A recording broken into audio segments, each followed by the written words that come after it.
you're still living your life. You're still parenting. We're just parenting in prettier locations.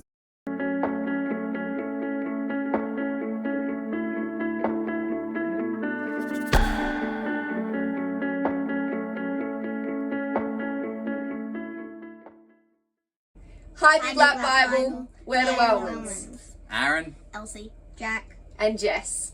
We're from Wellmans on Wheels, and we are a family of 4 travelling around Australia from Perth in Western Australia. So we have travelled north over the last 2 months, currently in beautiful Kununurra in the Kimberleys region, and then we'll be heading across the top, down through the middle, back up and around to Rockhampton in Queensland, where Aaron is originally from. And we've allowed ourselves about 12 months to make that journey. And then we'll be spending a bit of time in Rockhampton after that before we decide what's next. All right, should we answer some questions? Yep. Yeah. How do we prepare for our big lap? What things did we need to do before we left? for me, of course, preparing was getting the bus ready. We started with an empty shell as such and redid all the systems, all the interior. And yeah, that was a massive task. We also had to pack up our lives. We chose to pack up everything that we owned into a storage container, and we've got someone looking after our house and our pets for us until we get back. But we sort of chose, because we ending the lap in Queensland and spending a bit longer on the road, we chose to put everything into storage as well. So that was a mammoth effort, yeah. 10 years or 15 years worth of things to put away and pack up and get rid of. So that was interesting, an interesting time. Yeah. Dad, can we tell them about our setup? Definitely, mate. So we have a Scania K112, 1987 model, 40 foot long, 12.5 meters, towing a Hilux on a car trailer. And yeah, it's just fully set up to be off grid and living life.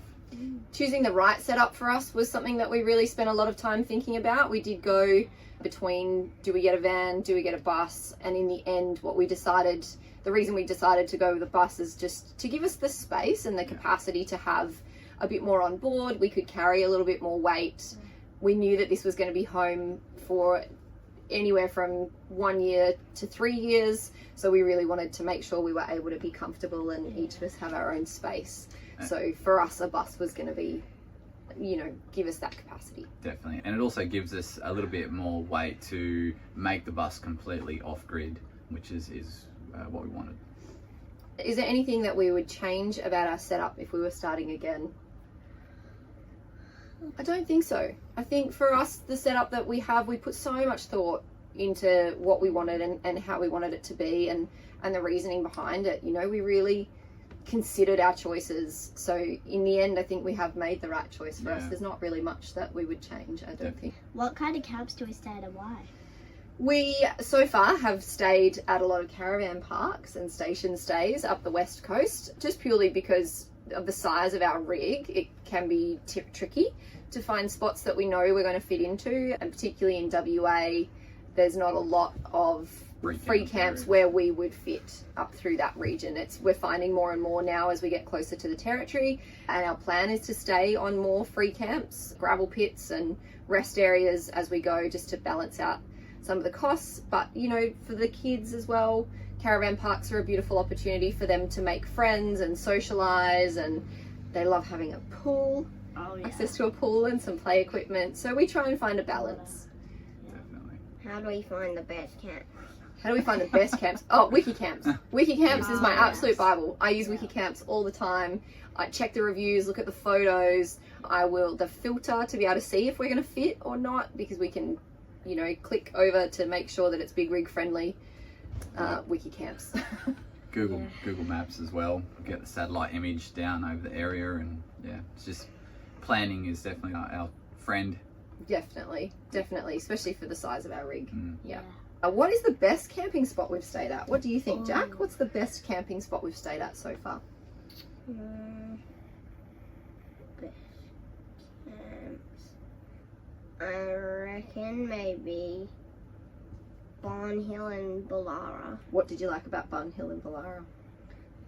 In Barn Hill, there's a nice and shady and hammock friendly area, and at Bullara, there's like cattle herd, a bike skate park, like this bull mastering area or something that we could play in. And yeah. Tons of kids. Tons of kids. Tons of kids. Honestly, I will probably say my favourite spot will always be anywhere with a pool.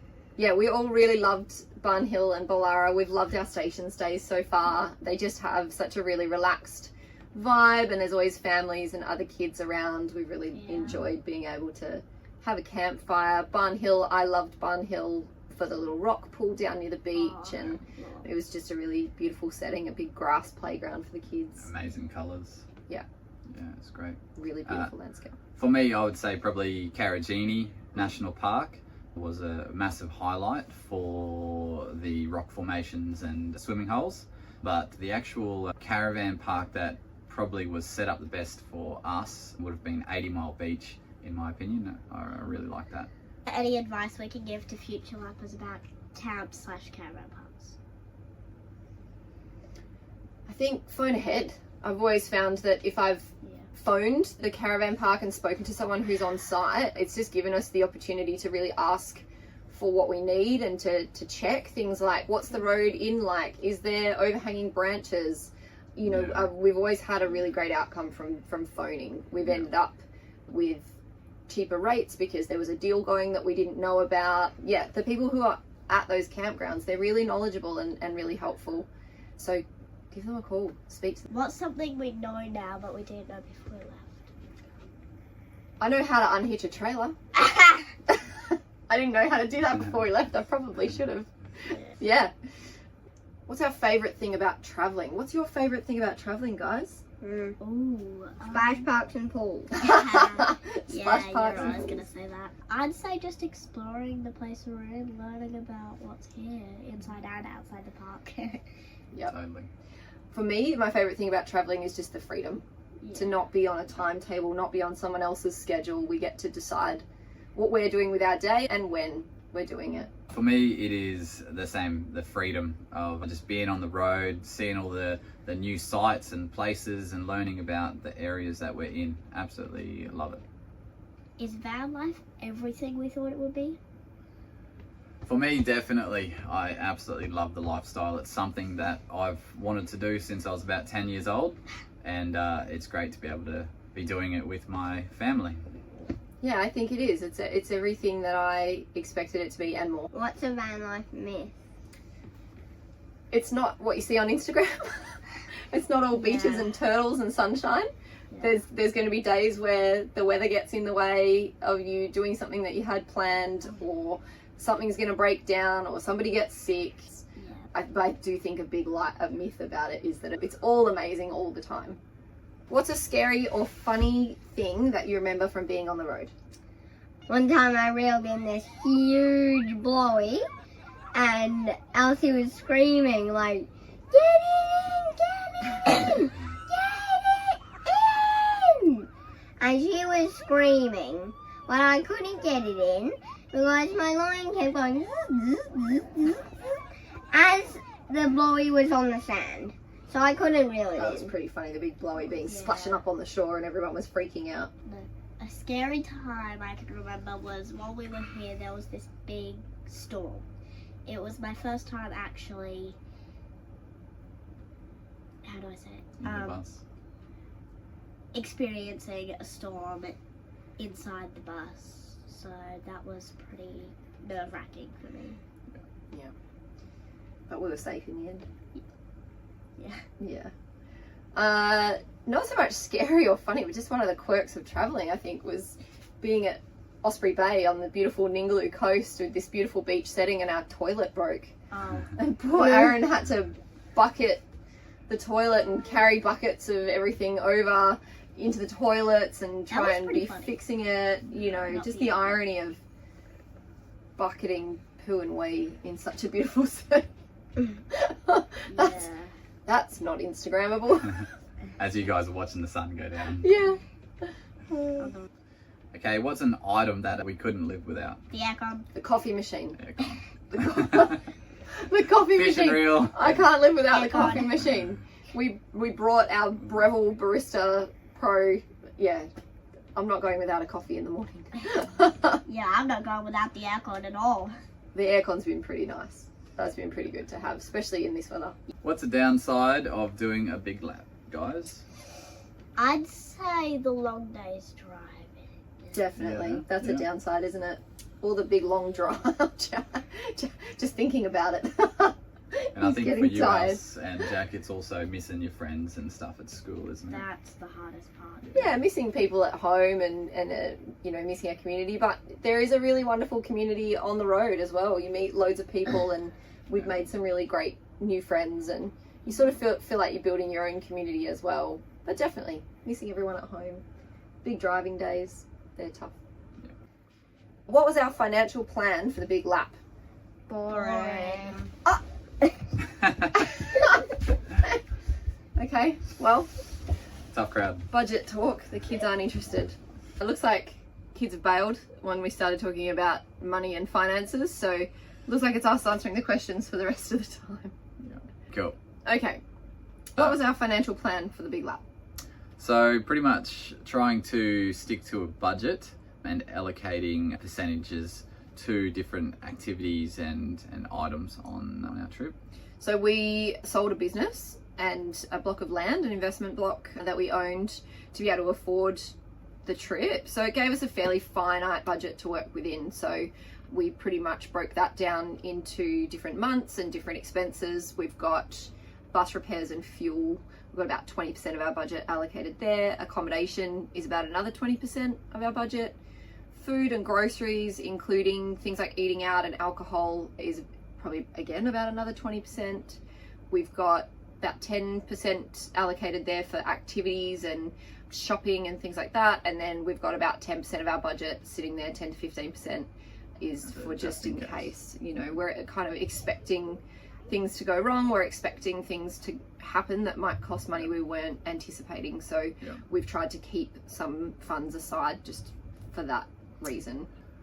So how do we afford to travel? Of course, Jess just talked about, selling a business and our investment property, but ultimately we don't want to cut into that money too much either. So ultimately, being an aircraft engineer on aeroplanes and helicopters, I have the ability to do contract work around the country as required, which makes it pretty handy. Yep, and being a teacher, as long as we're near an airport and a school, we can pick up work as we go around, which just helps to top up that amount and helps, to kind of keep us from getting stressed out. How much do we spend per week? I love that you looked at me for that. How much do we spend each week? We are spending at the moment, our budget is anywhere from about $1,300 to $2,000 a week, depending on where we are. Where we are can make the cost vary quite significantly. So if we're in a remote area, we're probably spending less on things like eating out and activities, but we're spending a bit more on fuel and groceries because we're, obviously a bit further away. Whereas when we're in a city, the groceries might not be as expensive, or we may not need as much fuel because we're staying in one place for a bit longer. We're not covering as many kilometers, but then we're spending more on activities and going out and doing things. So it can vary anywhere from $1,300 to $2,000. We work on about $1 per kilometer for the bus and the car for fuel and repairs. Again, that sort of changes the budget a little bit as we go, but that's about where we're at. What do we do to save money while traveling? One of them is, of course, finding deals at caravan parks, or as many free camps as we can do. That's one thing. And even on that, having memberships, like we've got a G'day membership, so checking what specials are on before we get to an area, doing lots of research. I use, again, WikiCamps and loads of different apps and websites to try and find us the best deals, and offsetting some costs with free camps as we go around. Using dockets, if there's 4 cents a litre off fuel, we're going to use it. It all adds up. I mean, ultimately we've kind of worked out that it'll be a $500 saving for the year just on fuel receipts alone. One of the things that we have to do, of course, is it's so easy to blow your budget based off small things, you know, like takeaways, getting something at the servo when we refuel, it just adds up so quickly. And yeah, that's something that we actually didn't realize that you could, yeah. We probably learnt that pretty quickly in the first month. We weren't being as conscious and we weren't tracking what we were spending. And then when we did sit down at the end of the month to put it all into, you know, our spend tracker, we were really shocked and surprised by how much we'd actually spent on those little things where it's like, oh, it's only $20, oh, it's only this, it's only that, and how quickly that adds up. So, you know, we do things now like make sure in the groceries we might buy a box of ice creams so that we've got a box of ice creams in the fridge on the bus instead of buying an ice cream while we're out, because it might be $8 for a box of ice creams, or it's $25 for us all to get an ice cream from the fridge when we're out. So things like that. Yeah. Having a plan and tracking what you're doing. Definitely. What has been our biggest splurge, and was it worth it? I think there's two. The first one being the whale shark tour in Exmouth. We did that for Elsie's birthday, but unfortunately didn't see A whale shark. any whale sharks that day on the reef. So look, it was still worth it though. At the end of the day, we had a beautiful day out on the water. Thankfully, the tour companies are great. They do everything in their power to get you to see a whale shark, and they do have a no sighting guarantee. So we did get a little bit of money back from that, which was a nice thing. Then we think, well, we still had a nice day on the water and we can go and do something else now with that money instead. And then the second big splurge was we did a tour of the Signet Bay Pearl Farm. We managed to snag that tour on our own to ourselves, and so the kids were able to harvest a pearl, you know, out of the shell, and it turned out to be a really high grade quality pearl. So, you know, we just thought that's something that is the most beautiful souvenir for us to keep. It's something that we'll have forever. Yeah. Elsie's already claimed it for her wedding day. If she gets married, she wants to use it. So that was probably splurge number 2. Definitely no regrets with that one at all. Is there anything that we bought that we don't use as much as we thought or wasn't worth the money? So for this one, I would say the NX is one of the things that we thought we would use a lot more than we have. It does take up a lot of space downstairs, and you know, it does take a bit of time to set it up and pack up. That would probably be my one. Yeah, I agree. I think the Annex is probably the one thing that if we were to go back and do it again, we probably wouldn't bother buying a fully enclosed Annex. The awning's just fine. Often, a lot of the areas we've been in, it's been too hot to use the Annex. Yeah, it takes up a lot of weight and space for something that we don't use as often as we thought we would. Yeah. The kids? We didn't buy them. No. What's the biggest advice you can give to future lappers? Well, I think for me, it would just be working to your own budget, your own likes and dislikes. There's no right or wrong way to do it, and as long as you're happy and taking it in as it comes, yeah, that's all I could. Yeah, I think the biggest advice is just do it the way that's going to suit you. Do what works for your family and your situation. You know, there's no right or wrong way to do a lap. We've met so many people with different setups, different routes that they're taking, different timelines, budgets, you know, and it's just what suits you and works for you. Yeah. I think the other piece of advice that I would give is there's never going to be a right time. Yeah. There's always going to be a reason not to. So just if it's something that you want to do, just do everything in your power to make it happen, and just go. Definitely. Just throw caution to the wind and go and do it, because you'll never regret it. Yeah. You'll only ever regret not doing it. Definitely. Yeah. Thanks, guys. Thank you.